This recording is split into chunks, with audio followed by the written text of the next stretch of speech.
So good evening, everybody. This is Nompilo Kumede from the Women in Business, and I am so excited that today we give you solutions to your business by giving you tips on how to have a sustainable business.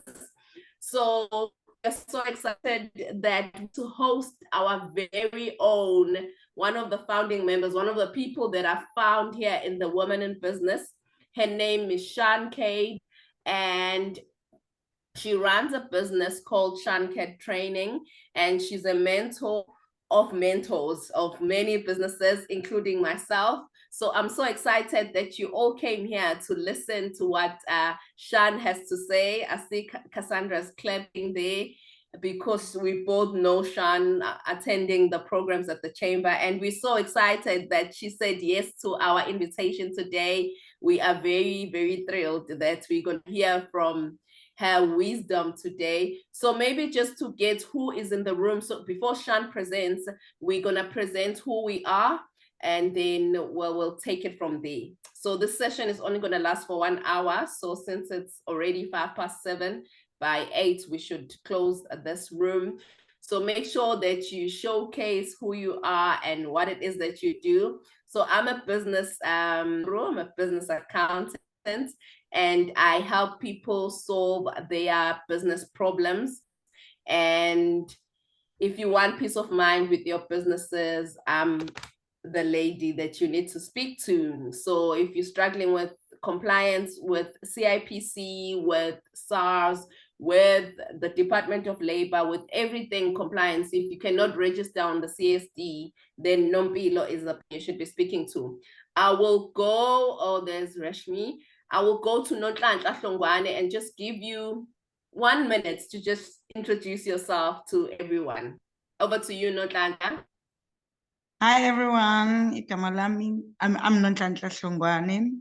I'm actually in equipment and hiring business. I hire trailers, toilets. I don't know if it's a good thing if I'm just mention it like that. Mobile fridges, tents, all the equipment for the events. That's what I do.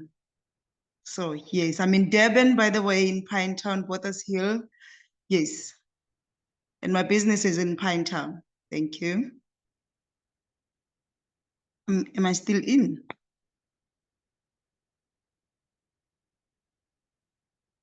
Okay.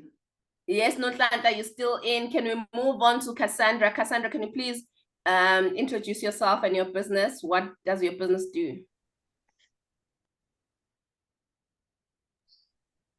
And I want to be out of the video.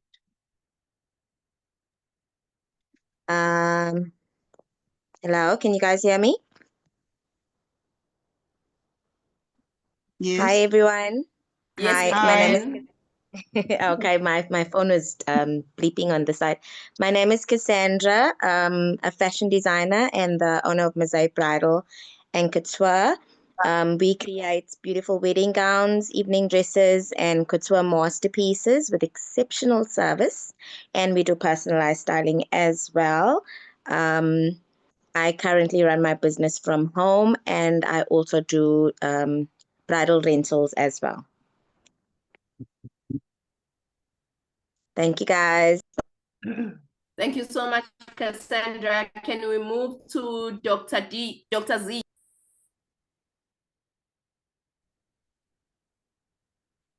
Hi, Me colleagues. mute myself. I think you can hear me. My name is Dr. Z. It's my pleasure to be with you guys. I am the founder and the CEO of Siyaphumelela Holdings Digital Academy. My academy empower individuals with in-demand digital mentoring, coaching, marketing, digital entrepreneurship, digital leadership, digital self-care, and digital motivational programs. So I'm aiming to foster economic inclusion and driving community development. So I'm based in Pinetown. Nice to meet with you, Sis Nonhlanhla, and I am located in Queensborough. Thank you. Thank you, Dr. Z. I see Nonhlanhla Pozungu saying on the chat that it's lightning and thundering in Durban, so the network is unstable. It's also thundering here in Maritzburg, and I would like to give Eunice an opportunity to greet us and tell us what she's doing, what her business is about. Sorry, I joined late. I was battling to get in. I'm Eunice, and I've been part of Women in Business for, this is my second year, I think, or third year. And my daughter and our co-founders of an EduFund subscription box business for preschoolers. And I also have my own accounting business, which I've had for 36 years. I'm based in Hillcrest, and yeah, looking forward to seeing all you ladies at our next event as well, face to face.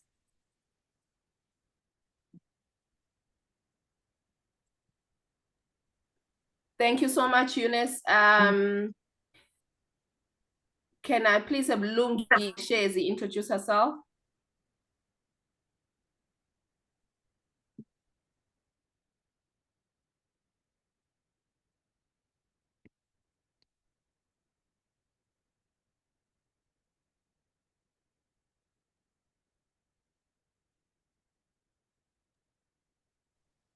Okay, Lungile is not talking. Can I add you, Shan, to be our co-host so that you can be able to accept people? Because I cannot see you. Manom Timkulu, can you introduce yourself?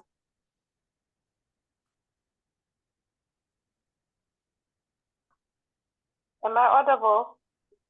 Sorry about that. Yes, you are. I was just moving away from noise. We can hear you. Oh, okay. I'm Lungile Ngomi Zulu, an education and HR specialist. I'm the founder of the business Human Development Agency, in short HDA.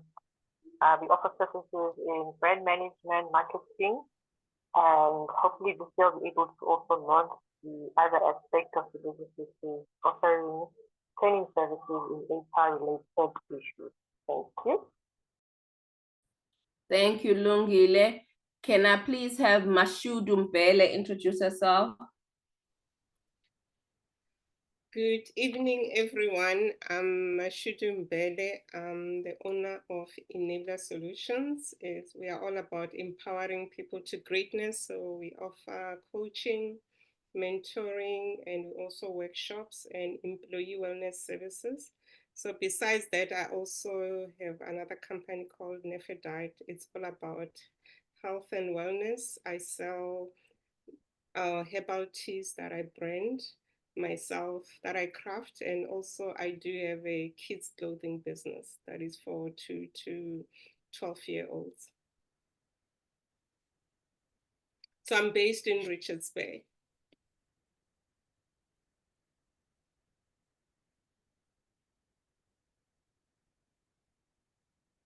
Thanks, Coach Mashudu. Can I please have Rashmi?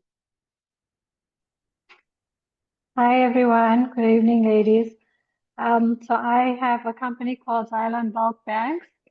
We actually manufacture bags for your bulk packaging. So it's used in the various industries like your construction, agriculture for seed. We manufacture bags starting from 20 kgs going up to 2 tons. So it's used a lot in logistics, and it's basically to store all your bulk commodities. Thank you. Thank you, Rashmi. Can we please have Tasmia? Good evening, everyone. I'm Tasmia from a company called Synergy Canine Group. It's a training academy that trains dogs and handlers, and we hire out dogs to security companies. I run the business with my son, who's 23 years old, and my daughter, that's 18 years old. So basically, it's just to support them and teach them business skills and uplift them. We are based in Pietermaritzburg and we've been running since 2018, but obviously we want to grow the business and learn new things of how we can grow the business. Thank you. Thank you so much. It's lovely to see you again. I'd like to call Bongegile Ngobo. Thank you.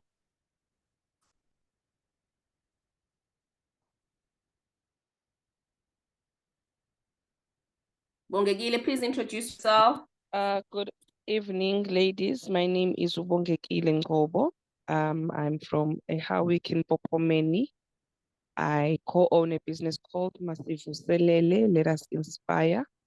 We do facilitation for businesses and other people who might want facilitation. Any topic that you are interested at, we are able to craft a process and then we facilitate it for you. Thank you. Thank you. Can I please have Thembisile Mngoma?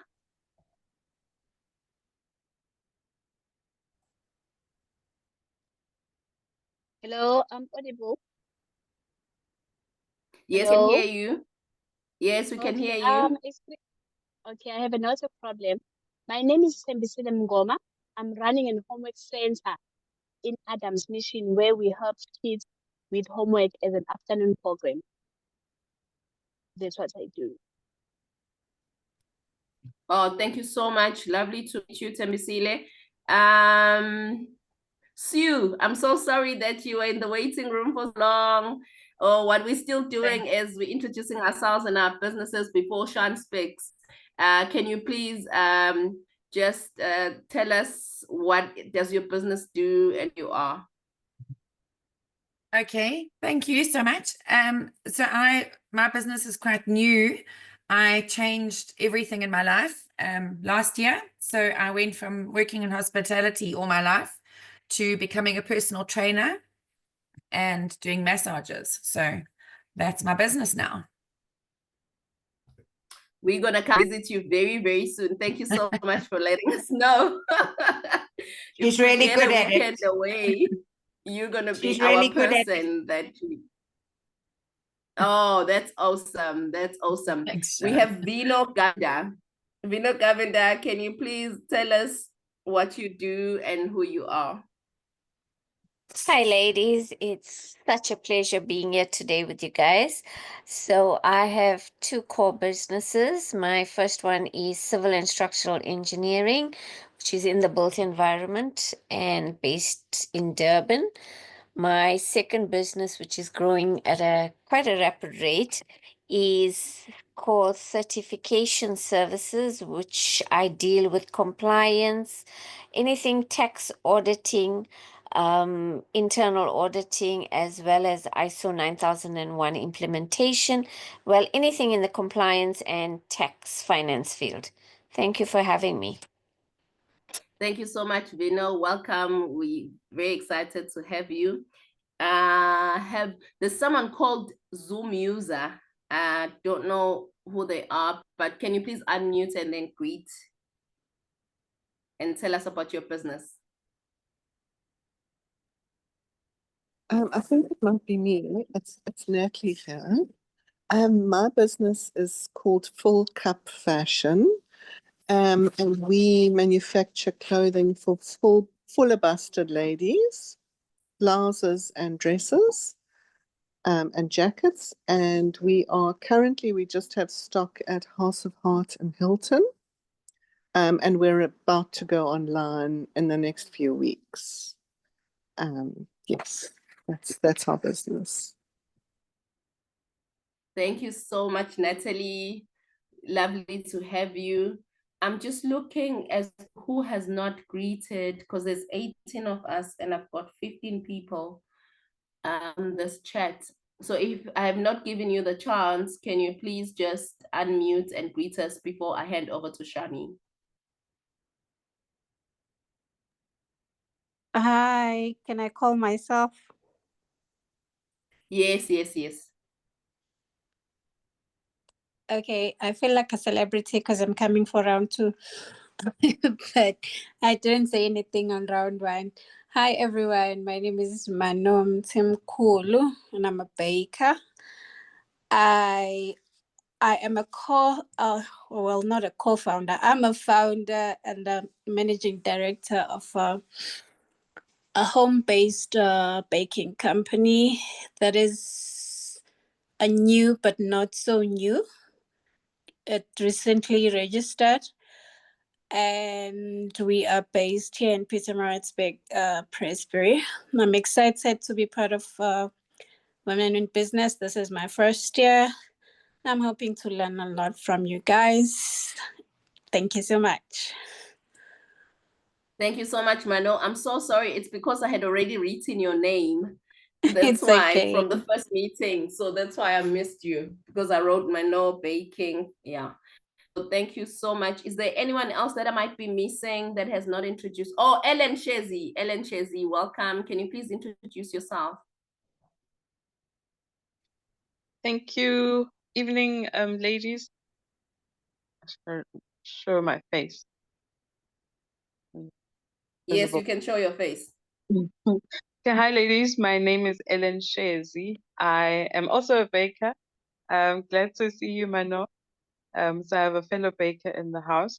I own Ellie's Bakes. I started the business as a sort of like a side hustle in 2021. So yeah, I own Ellie's Bakes. I'm based in Linfield Park. Thank you so much, Ellen. Notlaganipo, you didn't speak. Is it because it was storming? Can you talk now? Notlaganipo?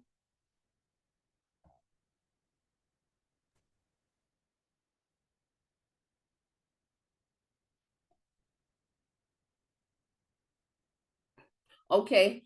If you are not able to speak, then I'll hand over to Shan to give her presentation, and then we can do Q&A afterwards. Thank you so much for joining, ladies, and for prioritizing yourself, your growth, and your business growth. Over to you, Shan. Thank you very much, and thank you for inviting me. I hope my voice is going to last.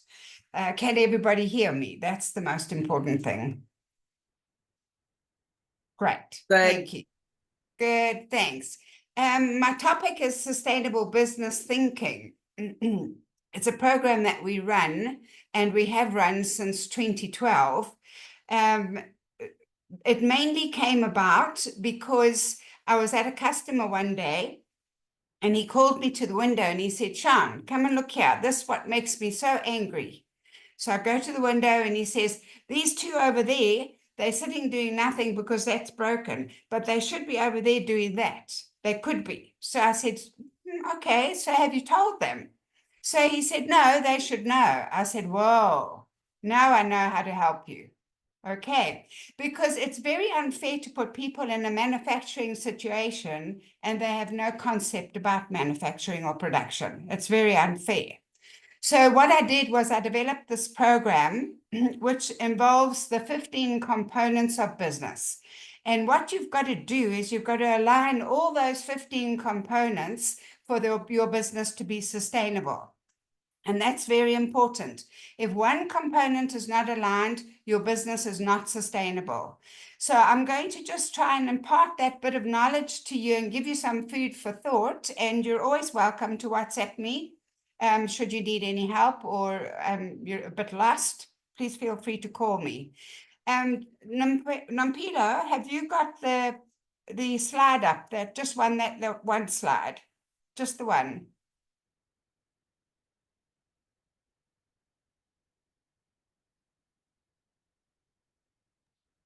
I'm gonna share it just now, Shan. I'm just trying to find it quickly. Okay, I just WhatsApped it to you, I think. Yes, I did receive it via WhatsApp. I'm just checking my email so that I can share it. Okay. Well, if you give me a share screen, I can do it. Let me give you access to share, yeah.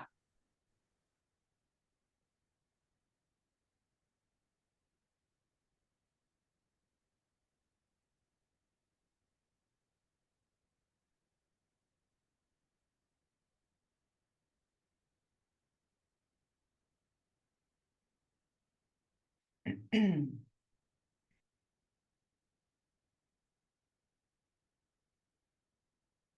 let me Okay, try. I've made you the co-host. Okay.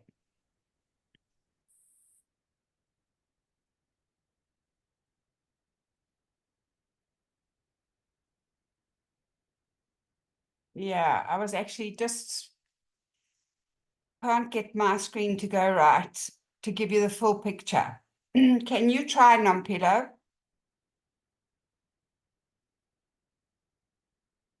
Otherwise, I just have to work like this. I'll carry on like this in the meantime. Sorry, ladies. Okay, so it's all logical the way a business actually works. And it is quite easy to make it sustainable if everything aligns, as I've said. So there are 15 components of business, and I'm just going to run through them quickly. For a business to be sustainable, what is the obvious thing? The obvious thing is that your money in must be bigger than your money out. Okay. On a consistent basis. All right. Now, business is always up and down and up and down, but on a consistent basis, you should have your money in be bigger than your money out. That's the first and foremost thing. And secondly, on that point, you need to actually educate your staff on these components of business. They will be far better value for you because they become thinkers within their own job function. So we can't start a business unless we have something to sell. So we're either selling a service or a product. And with relation to the product and the service, there's always roles and responsibilities. So on the product side, where does the product overlap in a business? It overlaps everywhere. You're selling it, so it overlaps on marketing and clients. You're making it maybe sometimes, or you're buying in, so that overlaps on your team. You're overlapping on the money. It overlaps everywhere, your delivery, everything. So each component of these 15 components overlaps, and I want you to understand that. That's why they all need to align before you have a chance of being sustainable. So every component has roles and responsibilities and accountability. So my first question to you is, why do people have a job? Why do people want a job? The answer is, they always say, is to survive or to feed my family or whatever. Then I ask the second question and it says, so why do you have a job? So they say sometimes because I've got the skills or because it's close to my house and I managed to get it, whatever the reason. But that's not the reason. The reason is actually because that business exists. If there are no businesses, there's no jobs. Then everybody has to become an entrepreneur to be able to survive. Okay, so that when you mention that to somebody and they understand and the penny drops that they have a job because that business exists, their outlook changes totally and they can see the value that they are actually bringing to the organization. And then the third question that I would ask, and I do ask when recruiting, is the fact that how do I then keep my job? So we keep the job by doing it well. Those three things are very important for your staff to understand. And then to roll out this concept of these components is very important. So you need to print this chart out and you need to start teaching them about how a business actually works. Everybody has in their mind a business works because of buying and selling and the customers involved. It is not. The business, it works on your foundations being strong, and I'm going to show you how to get strong foundations, and you align these components. So the second component is you have a person, an owner, or you may be a board of directors or shareholders. So what is their role and responsibility within the business? Well, sometimes nothing, because they seem to think when they're sitting there that they don't have to do anything. But actually, their role is part of strategizing to make that business sustainable. They are accountable, actually, even if they have a portfolio, they are accountable for every component in this business, as is everybody else, including your staff. Okay, but at their level where they are making the decisions and they are strategizing or should be strategizing, the responsibility and accountability is huge. And nobody really sees that big picture until you see it in this picture format. And I'm hoping that you can all see this. The next component that we've got is the money. We've got to have money to start, or we borrow from the bank. If we borrow from the bank, what's the downside? The downside is we're going to have to pay it back with interest. So we're already at a disadvantage. Okay, many businesses would not be able to be started, excuse me, without help. So it's not that you can't get help, it's that you need to control the amount of help that you get so that you can afford to pay it back. So money overlaps everywhere again. We're paying salaries, we're paying for the product to be produced or to be bought, we're paying for facilities to run our business, we're paying for equipment, and it goes on and on. Money, you cannot be out of any of those components. It is totally logged in and locked in to those components. So we need to understand that. Okay, so now we've got a product to sell or a service to sell. We've got somebody who owns this business, and we're understanding the money's importance. Then we have facilities.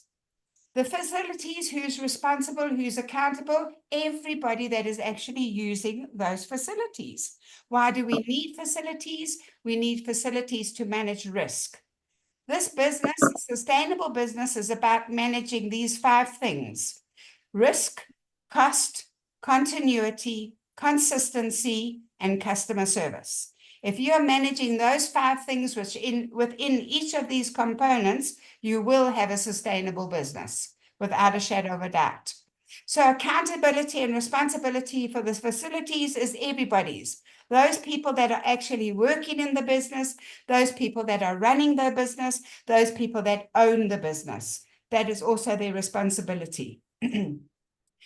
Equipment and resources, again, is also the responsibility of everybody. We've got to develop a mindset of looking after equipment and resources so that they don't have to be repaired or replaced. The minute we start having to repair and replace, we are minusing from our sustainability. You understand that? I hope you understand that. Anything that is negative and has a negative impact on your business is taking away from your possibility of sustainability. So they need to understand that the resources in there are for them to use to do their job, and they need to look after them. And you as business owners should have a good strategic plan in place that tells you how often you need to review your resources for replacement. You should have a 5-year plan and all those other things that go together with good business practice. The next component is the team. We've got to have a team. The team comes in 2 formats. It comes, well, actually 3 formats. It comes in the format of where you actually employ people. It comes in the format of where you outsource to a service provider or to a manufacturer. And it comes in the format of governmental laws and institutions. So we have these 3 components of team that we need to meet. We need to meet their needs.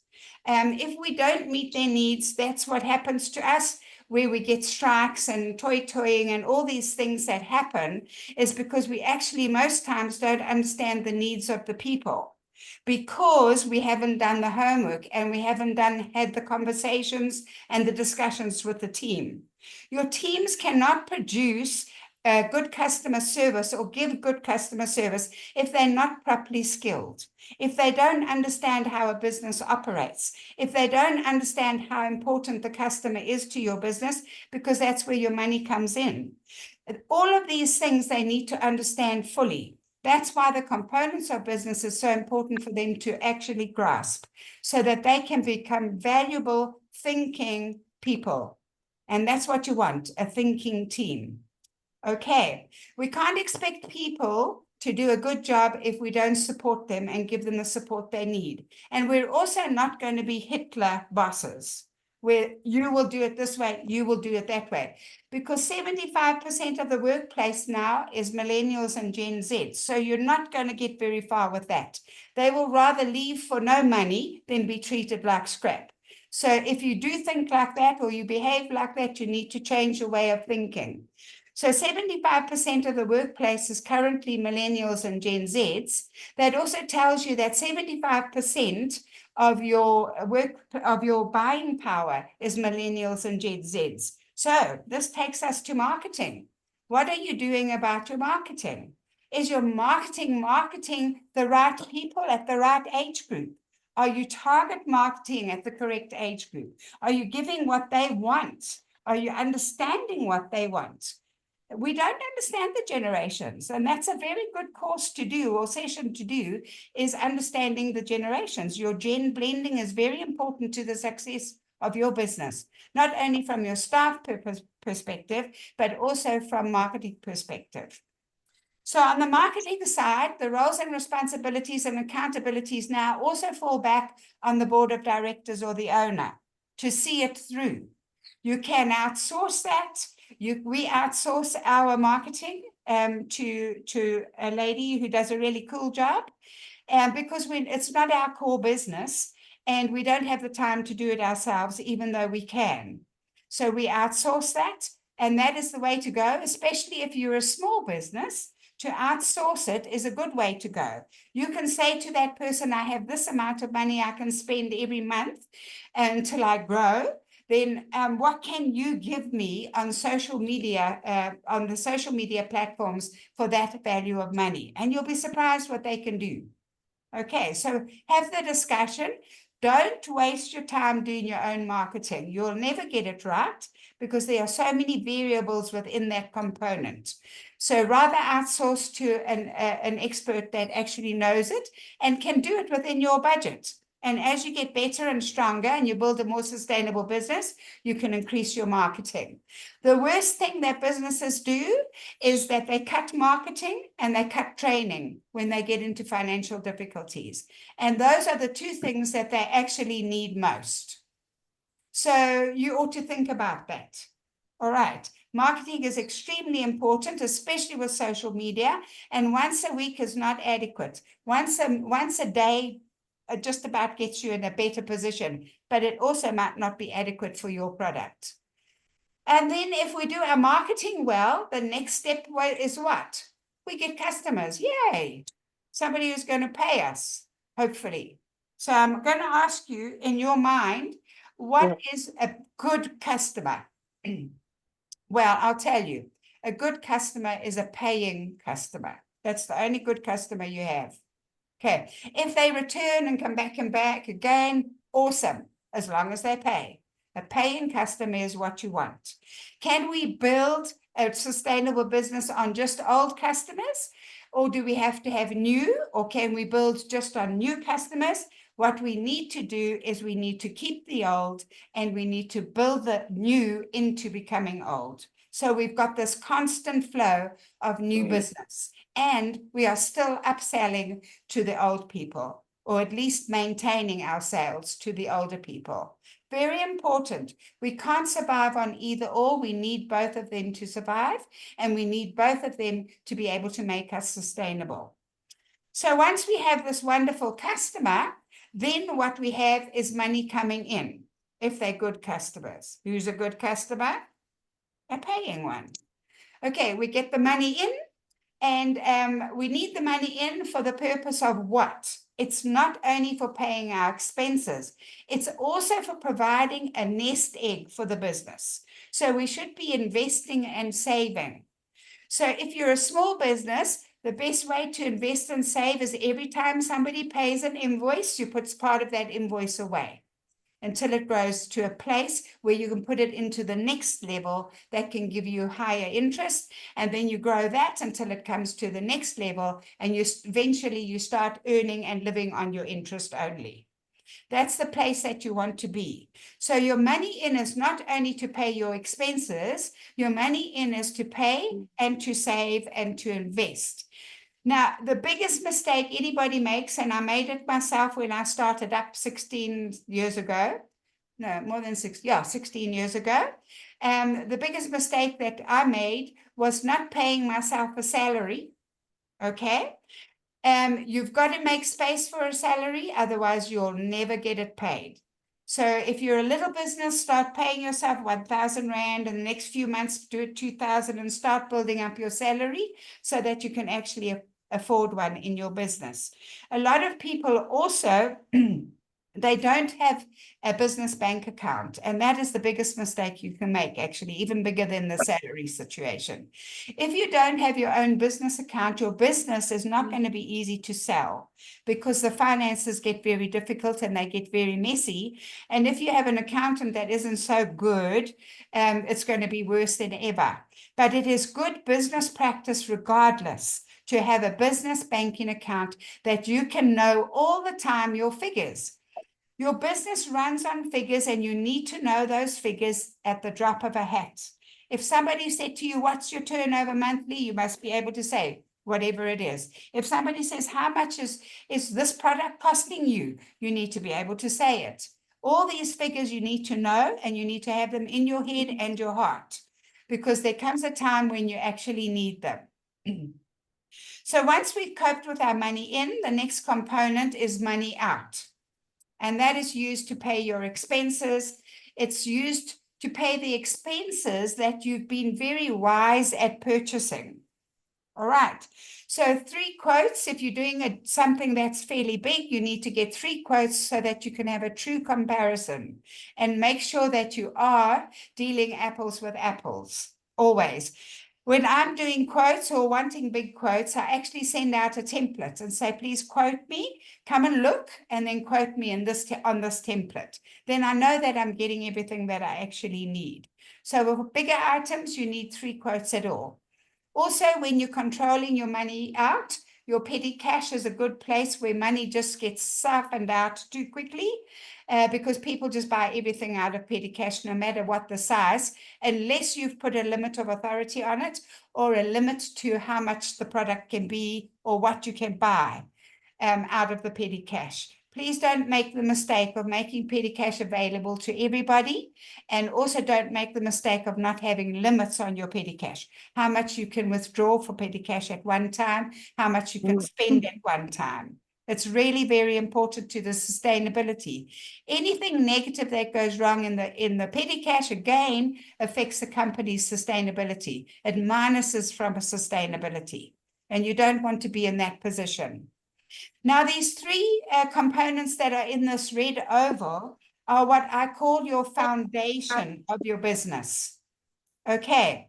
Your foundation of your business relies on your documentation being strongly controlled, your communication being effective and strong, and obeying the law, being compliant. And this is the stage where most problems arise, is apart from money. This is the stage where most problems arise.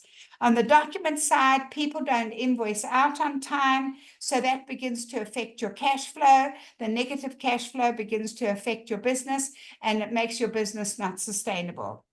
So you need to control what needs to be controlled with control tools to do that. And that's another topic on its own. Control tools are tools that make measurement of things very easy. So we have a budget, and we have on the budget, we have a line for versus actual. So the purpose of that is it's a control tool to show you how much you are spending against what you've budgeted for. Very crucial to the running of your business and the sustainability of your business.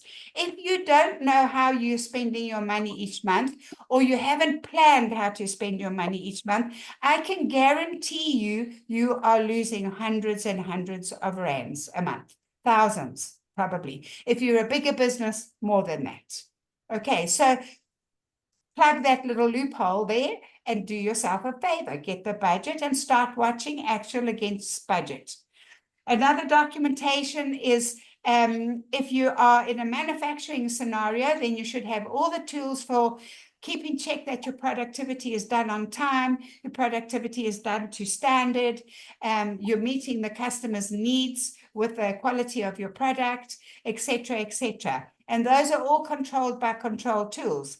Now, some of them might be documents, physical documents, but under that document heading comes apps these days.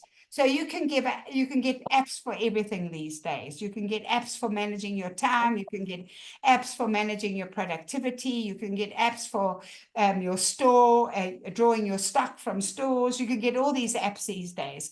So that falls under the control tool department or component, the documentation component. The component of documentation fits in everywhere. You look at one of these components, and if you can see one that doesn't have documentation, then put up your hand. I'd like to meet you. Nobody.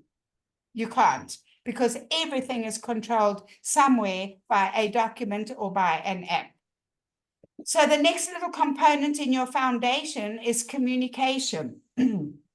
You've got to have effective communication, and I'm going to tell you what effective communication is. Effective communication is making sure that shared meaning has been achieved. In other words, whatever you are trying to pass to somebody, you need to make sure that they fully understand it, the way that it's supposed to be, the way that's going to give you the positive outcome. Because most of our communication problems arise very simply with miscommunication, and that miscommunication has a cost to it, and that cost is taking and minimizing your sustainability. So you need to understand that your communication needs to be clear, it needs to be precise, it needs to be accurate, it needs to be honest, it needs to be considerate, it needs to be thoughtful, it sometimes needs to be assertive, all of these things to make communication effective. But most importantly, you need to make sure that whoever you're speaking to understands. How do we do that? We can ask them to tell us back what we've just told them, or we could take them and do a show and tell, take them to the problem or to the activity and show and tell them. Or we can ask if there's any questions. I like the one where I ask them to actually just tell me back what I've told them, because that also shows that they have good comprehension skills. And you need those, you need those skills in your business. You need people who can understand and comprehend the communication that's happening in the business. The next one in that little oval, the red oval, the dangerous oval, is obeying the law, compliance. So I have a lot of NGOs, and they say, oh, yeah, I don't have to worry about occupational health and safety. And I'm sure Nompilo hears 100,000 times, I don't have to worry about tax, I'm exempt. Okay, well, unfortunately, you all have to worry about it in one way or another. And if you're exempt, it doesn't stop you from having to produce what you need to produce to prove different things during the year. So you need to be compliant. Occupational health and safety is another one. People don't think that it complies to them because they work in an office. It only applies to people who are doing manufacturing or whatever the case may be. Nonsense. You have to be compliant with occupational health and safety. If you're employing people, you have to be compliant with the Department of Labor and the Basic Conditions of Employment Act and employment equity and all the other things that go together with it. So you need to be very careful within your industry that you are actually obeying the law with everything, and that includes your product or your service that you are selling. Products have their own set of rules and regulations and their own laws, and they need to be adhered to. Otherwise, you won't be able to sell them, or you'll be severely fined. And then that's wasting your money, and that is eating away at your sustainability. So those three things are what lays a good foundation. And those three things are found in what we call the R+4Cs formula for basic administration control. R+4Cs is risk, cost, continuity, consistency, and customer service. If we are managing those 5 things within every component and specifically, especially focused on those 3 foundational components, you are in a very good space for being sustainable. Sorry, Shan. Yes. Can you just go through them again? Risk, cost? Risk, cost, continuity, consistency, and customer service. Now, some people will be asking, what does continuity mean? Well, continuity actually means that if somebody is away, maybe your best person is away, and things just collapse because you've got nobody to take over or nobody to share the load. Companies also make a bad decision when somebody who is very good, they give it to somebody else who can do it, but is not necessarily trained in it, but then they expect that person to do it on a long term. As soon as you get that person to do it on a long term, you're going to start having problems. There is no quick fix to continuity. Continuity takes time to develop. And you don't only need one person that can do that person's job. You need at least 2 or 3 people that are able to do that job. Okay, so this morning I was doing a sustainable business session for a stationery company. And they've got everybody can rotate, okay, and that's where you want to be actually for the general type job functions. Obviously, you can't have everybody being a bookkeeper or an accountant or whatever, but on the general administrative type jobs or the customer service type jobs, you should be able to have enough people to carry on giving your customer the service at the right time to the right standard all the time, whether people are there or not. And that is one of the biggest downfalls of corporates, and it's one of the biggest downfalls of any size business, to be honest. Okay, so we need to have that continuity. Consistency is key to business.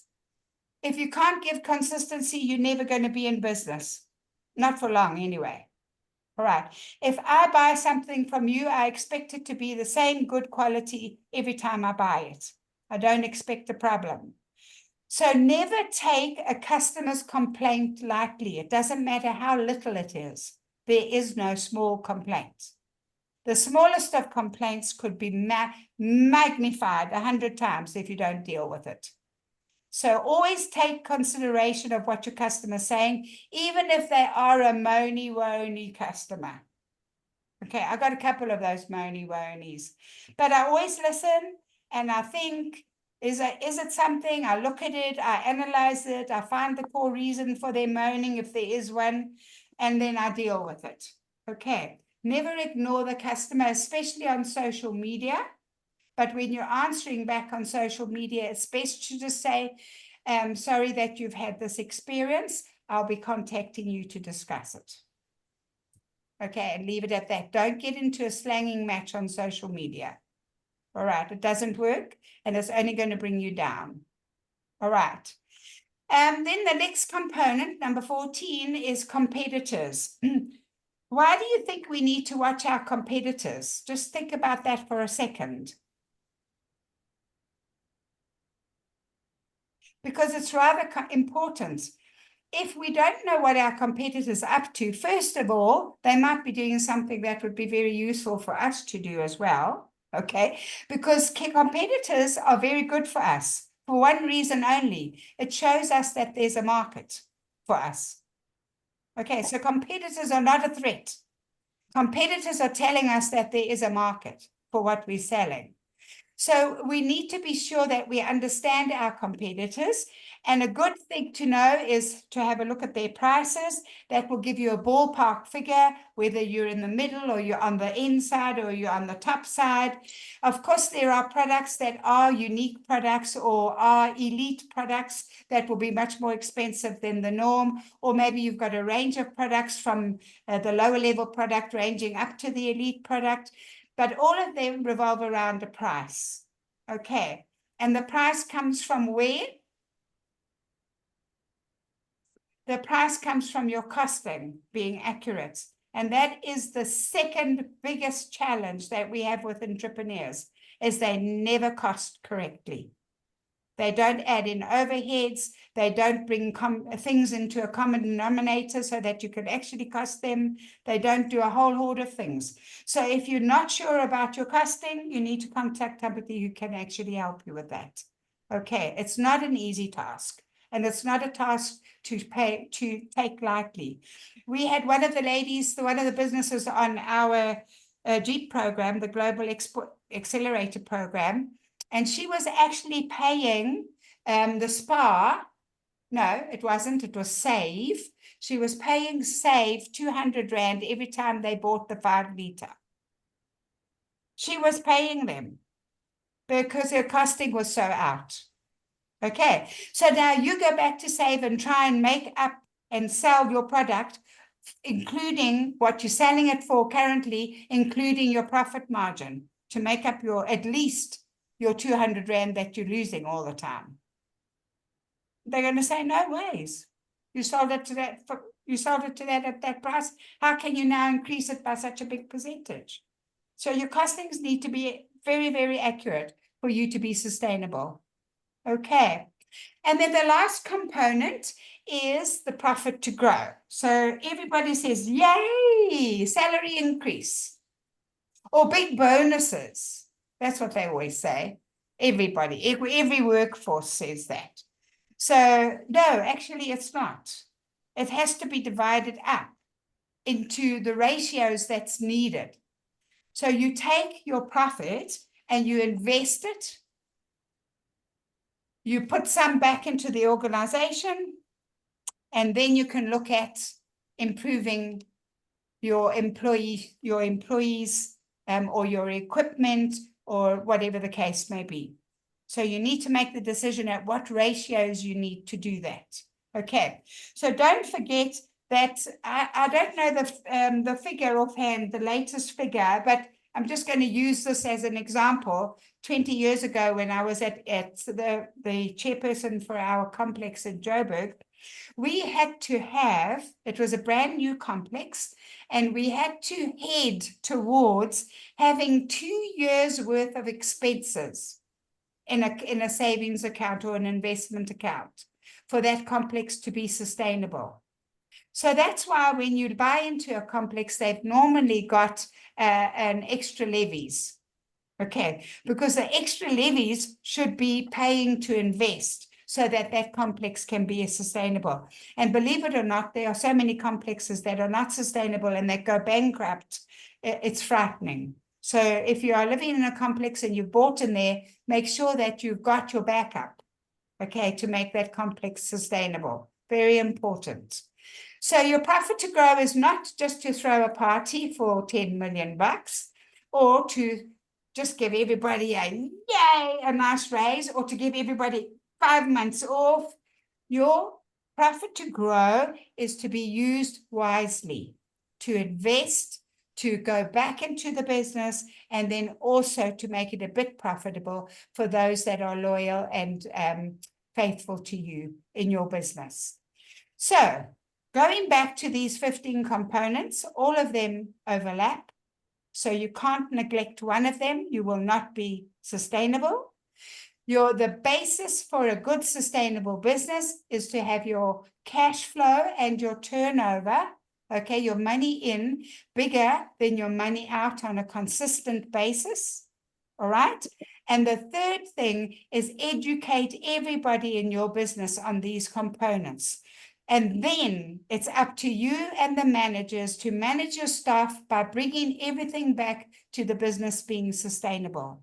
So if something good happens, what's the impact on the business? We can throw a little party and celebrate. It's a good thing. It's not minimizing our sustainability or taking away from our sustainability.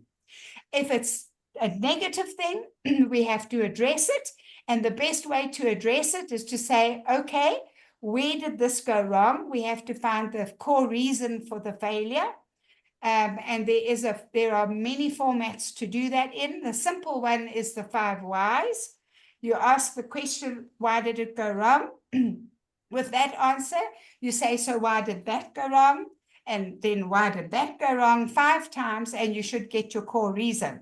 Sometimes you can go as much as 8, and sometimes you can have more than one core reason. So if you're not watching your failures to happen and managing them properly, you don't stand a chance of being sustainable, because it's going to eat your money without you even knowing it. One day you're just going to wake up and you're going to have less and less money because you haven't managed what failed to happen. Failures to happen is not a weakness, it's a strength. It shows you how to strengthen your foundations. So the way you start with a non-conformance is you go back to the processes and procedures. That's your starting point. Your starting point is not pointing at the person and saying it's your fault. Statistically speaking, people are very seldom the problem.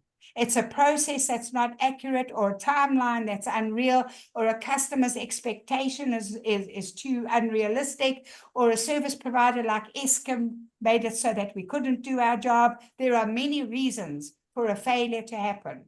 So you need to find the core reason so that you can plug the hole and you don't lose that money towards your sustainability. So I think that if you can do those few things, you stand a very good chance. Okay, we lost every contract that we had during COVID. By May 2020, we lost every single contract we had because our training we do on site. So that was a big eye-opener for us. Thank goodness we managed our money wisely, and we only had 2 accounts, and both those people we'd been with for a very long time. And our accountant said, don't worry, we know that you'll pay, just come right. We're going to support you in coming right. And then the designer of our training material, she said, don't worry about it, just come right. I know that you'll pay. It was a different story when it came to rates and water. That was a totally different story. Okay, and that is a long story, but a very interesting story. But nevertheless, that also we paid back. So the thing is that you can get in these circumstances, sometimes not from your doing. Okay, but you shouldn't get into those circumstances because of your doing. There is no excuse for not understanding these 15 components of business, what you're responsible for as the business owner, and what you're accountable for as the business owner. Okay, because you are actually responsible and accountable for everything. So it's open to a few questions. I don't even know what the time is. Oh, we're over time already. Sorry, everybody. If anybody's got a question, I'm happy to answer, if I can, of course. Hi. Hello. Hi, my name is Nanhlanhla. Yes, you talked about the profit. The profit to grow. And you said we should invest it. And my question is how to invest this profit. Give us the list of the things that we can invest in terms of this profit. Well, you should have a very good relationship with your bank for starters, and they have very good products. Depending on the value that you can invest, usually people start off with a small value and they grow that.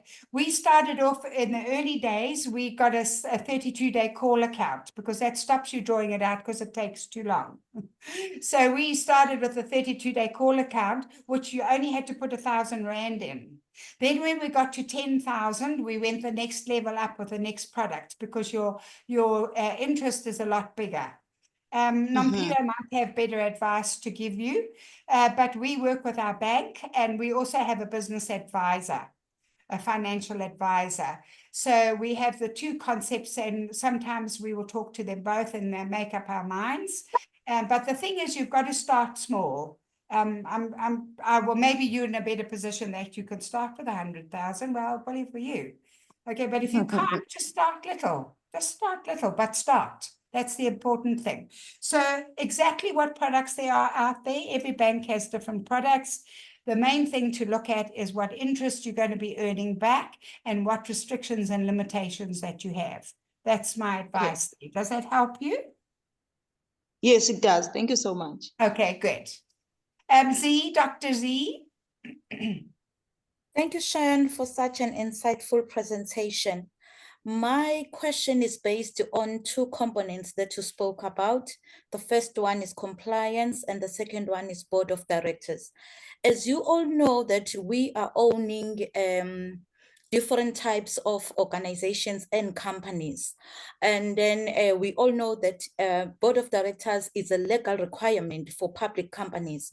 My question to you Are all companies required to have a board of directors because it's a legal requirement? Or when you speak of PTY LTDs, speaking of limited liability companies, partnership, cooperation, NGOs, joint ventures, you can choose to have one or not. Thank you. Oh, you know what? I'm not in a position to answer that. I'm not fully skilled on all of that. I have a CC because I opened it a very long time ago, and you don't have any structural format for that. Just only the owner. So I'm not too sure, but I'm sure that Nompilo would be able to help you on that because she deals with the financial side of those kinds of organizations. So I'm sure that she would be able to give you some advice on that. I'm sorry that I can't help you there.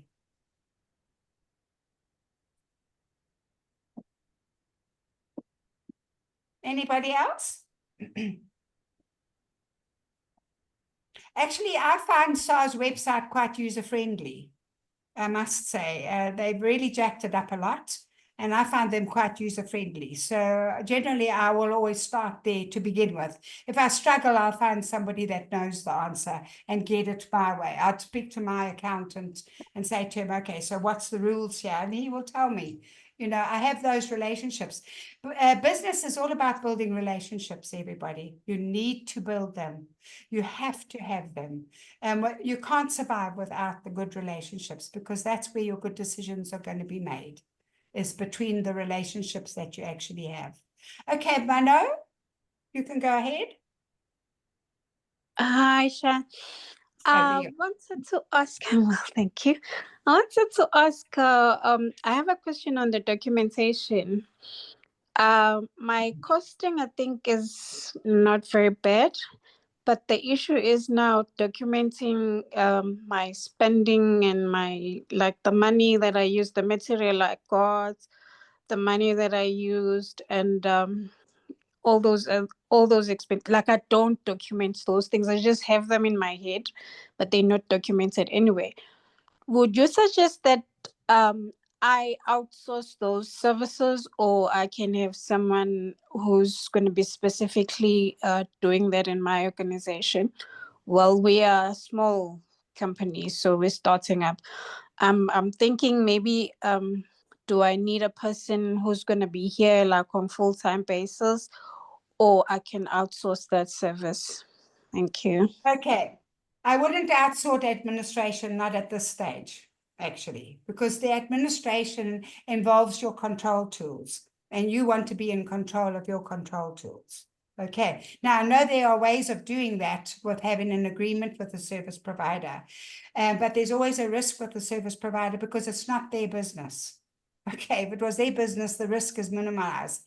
That's how life is. Okay, what I would suggest to you if you are a startup is that maybe book an hour with me and let me help you get your foundations right. It's not difficult. Okay, and we've got a foundational checklist that we can give you to work on. So I won't do the work for you, but I will certainly guide you into doing it, and I will give you the checklist to be able to do that.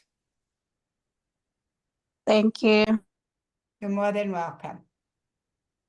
Please, ladies, we're in this together. This Women in Business started out as a support group. That's what we started out as. We have grown ginormous. I think you've got like 2,000 something members now on this group. We've grown ginormous, but it doesn't and it shouldn't take away from us being supportive of each other. We're not here to screw everybody for money. We're here to support each other and get each other's businesses growing really well and supporting them in a way that we can recommend them to other people and they get businesses from other people. Okay. It's a different story if you had a very big project and you wanted me to do that project. Then I would give you a quote like any normal person, and you can have it, you can accept it, or you can reject it like any normal person. It's not going to affect our woman in business relationship. Okay. Anybody else? I'm on a roll. Not really, but anybody else? Can I help you with any templates or anything? Just send me a WhatsApp And if I've got something, I will with pleasure give it to you. Thank you. Appreciate that. Okie dokie. Okay, Nompilo, back to you, I think, because my voice is nearly gone. A round of applause for Shan. Shan, you're the best. And thank you so much for all the pearl of wisdom. My page is just, I kept writing. And you are just so, the last line that you said, recommend I will help you with what else you can do with your money. And Dr. Z, regarding the board of directors, I think in your case for now, you do not need the board of directors because you get a specialist out of us from Women in Business. It's normally the bigger businesses that do need, so that if something happens, we all need to have a strategy going forward. I'll actually try and get someone to speak to us about that. That what happens when you're not there for your business, because we need to have the business continue as continuity, as Shan also mentioned, that as much as it takes time, but there must be continuity. So we must have plans in place that as directors, should something happen to us, what's going to happen to the business? So the board of directors are also coming in there, that they need to know the vision and see if the owner is doing everything above board. So I think that's a topic for another day. And I commit myself to actually finding someone that's going to speak to us about that. But Shan, that was so excellent. It was so amazing. We learned a lot, and sure we're gonna be better businesswomen after listening to this. So everyone, thank you so much for attending. This will be available on our YouTube channel, and keep committing. We are the Women in Business. It's not like we look at one person. We all doing everything in our corner to shine, to help another person, to shine them, to make them better. So let's continue supporting each other. And this year we are celebrating 20 years since the Women in Business started. So it's a big year for us. So let us celebrate and make it all work for us. So thank you so much to all of you for attending tonight. Please do tell your friends that every month we have meetings, and they are worth it, because you cannot do this business thing alone. So you need your tribe to make you better, how sustainable business, how to build those processes. So those things are very important so that we can all have successful businesses. Shan, stay amazing, stay beautiful. We love you. We thank you, and well done. We've learned so much. Good. Go out there, get him. Ladies, Go out good there, night, get them, and thank you ladies. so much. Thank you so Thank you much. so Thank much. you. Thank you so Okay, much. bye-bye. Bye, Amazing. everybody. Thank you. Bye. Yep. Goodbye. Thank you. Bye. Bye. Open it.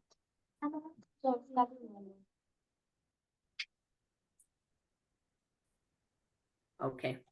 I've got my recording now. Thank you so much, ladies. I'll share the recording on the group after our administrator has uploaded it for our YouTube. Thank you so much for joining. Good night.